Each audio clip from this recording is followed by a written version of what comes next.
Hello बच्चों, radius classes 247 में आपका एक बार फिर से स्वागत है। और आज के इस वीडियो में हम लोग करने वाले हैं सेकंड लेक्चर। किसका? तो बिहार बोर्ड के जो बच्चे हैं उनके लिए साइंस क्लास 10 का जो फिजिक्स चैप्टर 1 है, प्रकाश का प्रवर्तन, उसका सेकंड लेक्चर करने वाले हैं। तो पहले लेक्चर में हम लोग क्या पढ़े थे उसका थोड़ा सा रिवीजन करवा देते हैं आपको, उसके बाद हम लोग आज का टॉपिक क्लियर करेंगे। तो चलिए देर न करते हुए बोर्ड पर चलने की कोशिश करते हैं। देखिए यहाँ पे क्या है बच्चे, हमने पढ़ा था पिछले जो लेक्चर है उसमें प्रकाश क्या होता है। प्रकाश मतलब क्या होता है कि वह चीज जो हमें किसी चीज को देखने में मदद करता है, यानी कि जिसकी सहायता से हम कोई भी वस्तु को देख पा रहे हैं उसको क्या बोलते हैं? प्रकाश बोलते हैं। एक फॉर्म ऑफ एनर्जी है जिसकी सहायता से हम लोग कोई वस्तुओं को देख सकते हैं। हाँ, इसके लिए एक और चीज चाहिए जो कि है आपका आंख, यानी कि दो चीज का जरूरत पड़ता है। तो प्रकाश मतलब समझ में आ गया, प्रकाश क्या है? एक फॉर्म ऑफ एनर्जी है which enable us to see an object. ठीक है। देन आफ्टर था आपका प्रकाश के स्रोत। प्रकाश के स्रोत क्या होते हैं बच्चे? प्रकाश के स्रोत की अगर बात करते हैं तो प्रकाश के स्रोत क्या है? जहां से भी प्रकाश निकलता है, जिस वस्तु से भी प्रकाश निकलता है उनको स्रोत कहा जाता है। जैसे सूरज से निकलता है, सूरज को बोल सकते हैं एक तरह से स्रोत है। और वैसे लालटेन, जलता हुआ बल्ब, मोमबत्ती, इन सभी को बोला जा सकता है कि ये हमारे प्रकाश के स्रोत हैं। प्रकाश के स्रोत दो प्रकार के हो सकते हैं, एक तो होता है नेचुरल और दूसरा होता है जो आप बोल सकते हो जिसको बोलते हैं मैनमेड, यानी कि मानव निर्मित। ठीक है, यानी कि नेचुरल जो प्रकृति के द्वारा बनाया गया, जैसे कि सूरज। ठीक है, उसी तरह से आप मानव निर्मित की बात करते हो, बल्ब हो गया, एलईडी हो गया, ये सब आपका प्रकाश के स्रोत हैं जो कि मानव निर्मित है। उसके बाद हम लोग देखे थे प्रदीप्त और अप्रदीप्त वस्तुएं, यानी कि जिस किसी से भी पदार्थ मतलब कि प्रकाश निकलता है उसको बोला जाता है प्रदीप्त। यानी कि जैसे मान लो कि यहाँ पे सूरज है तो सूरज से प्रकाश अपना नहीं कर रहा है, खुद का जिसका प्रकाश होता है उसको प्रदीप्त यानी कि लुमिनस ऑब्जेक्ट बोला जाता है। और जिसका खुद का प्रकाश नहीं होता उसको नॉन लुमिनस ऑब्जेक्ट बोला जाता है। जैसे कि मान लीजिए कि टेबल हो गया, कुर्सी हो गया, हम लोग में से खुद प्रकाश थोड़ा निकल रहा है, तो हम लोग भी क्या होगा, एक तरह से नॉन लुमिनस ऑब्जेक्ट कहला जाएगा। एक होता है प्रकीर्णन। प्रकीर्णन क्या था? तो प्रकीर्णन की बात करते हैं, एक ऐसा प्रक्रिया है जिसमें क्या होता है कि जब लाइट बहुत सारे छोटे छोटे सूक्ष्म कणों से टकराते हैं तो क्या करता है वो कण, क्या होता है वो उसको थोड़ा एब्जॉर्ब कर लेता है लाइट को और बाकी सबको फैला देता है चारों तरफ। तो ये जो फैलाने का जो प्रक्रिया है, यानी कि जो लाइट का जो फैलने का जो प्रक्रिया है, that is called scattering of light, या तो उसको बोल सकते हैं प्रकीर्णन बोला जाता है। तो अगर पहला वीडियो नहीं देखे तो उसको मैं डिटेल में आपको बता दिया हूं, फर्स्ट लेक्चर में आप उसको देख लीजिएगा। चलिए आज बच्चे हम लोग पढ़ते हैं सेकंड चैप्टर जो लेक्चर है उसका आज का टॉपिक क्या क्या हमने रखा है वो समझिए। तो सबसे पहला हमारा टॉपिक है प्रकाश की किरणें। ठीक है, तो प्रकाश की किरणें क्या होते हैं, प्रकाश की किरणें किसको कहा जाता है?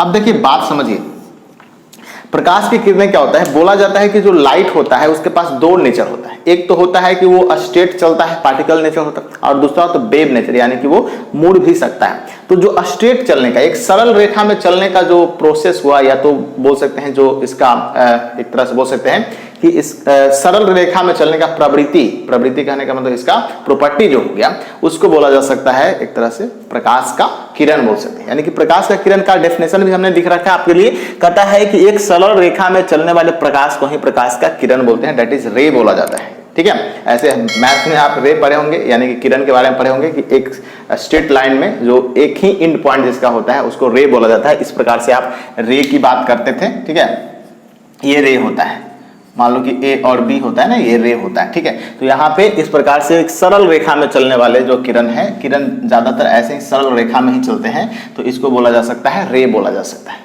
सरल रेखा में ऐसा कोई जरूरी नहीं है कि पैरेलल ही चलेगा, ऐसे भी चल सकता है।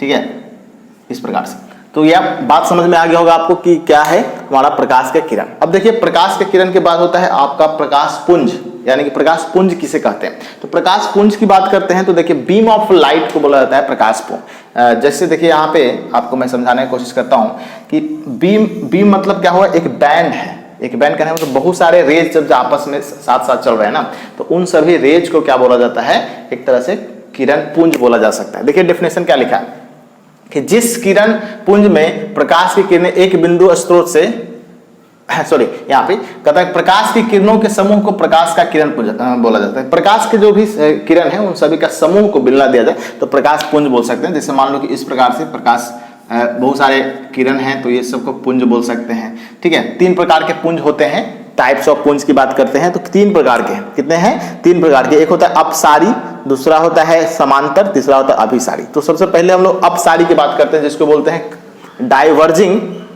बीम।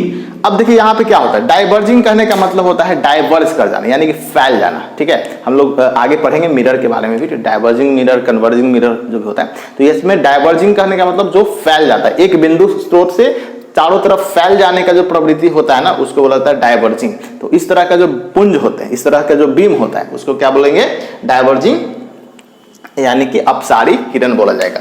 किरण पुंज है ये, ठीक है, किरण पुंज इसको बोला जा सकता है। तो यहाँ पे देख सकते हो एक बिंदु है, यहाँ से मान लो कि ओ बिंदु है, और इसी बिंदु से बहुत सारे रेज आपस में निकल रहे हैं, ऐसे करके निकलते जा रहे हैं। तो इसको बोला जा सकता है कि कैसा पुंज है ये, तो ये आपका अपसारी है, यानी कि डाइवर्जिंग है, एक जगह से दूर फैल रहा है, ऐसे करके दूर फैल रहा है। तो लिखा भी हमने कि जिस किरण पुंज से में प्रकाश की किरणें एक बिंदु स्रोत से निकल करके फैलती है या तो फैलती जाती है, उसको अपसारी किरण पुंज कहते हैं। ठीक है, अब उसके बाद दूसरा होता है समांतर किरण पुंज। समांतर का मतलब होता है कि पैरेलल। ठीक है, समांतर का मतलब क्या होता है, पैरेलल, यानी कि सबके बीच में जितने भी रेज हैं उसके बीच में डिस्टेंस क्या होता है, समान होता है। जैसे यहाँ पे देख सकते हैं, वैसे किरण पुंज जिसमें प्रकाश की किरणें एक दूसरे के समांतर चलती है, उसको समांतर किरण पुंज कहते हैं, यानी कि पैरेलल बीम ऑफ लाइट बोला जा सकता है। देखिए यहाँ पे दोनों के बीच का डिस्टेंस अगर देखोगे तो यहाँ पे क्या है, आपका समान है। इस प्रकार से जो किरण पुंज बनते हैं बच्चे,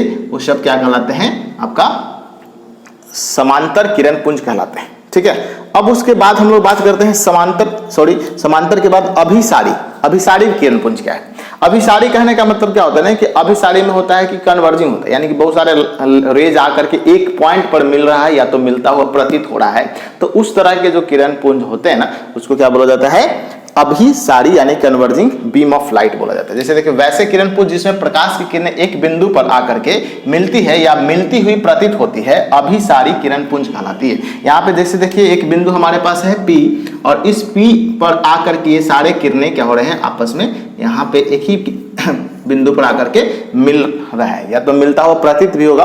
तो इसके केस में आप इसको बोल सकते हैं अभिसारी किरण पुंज।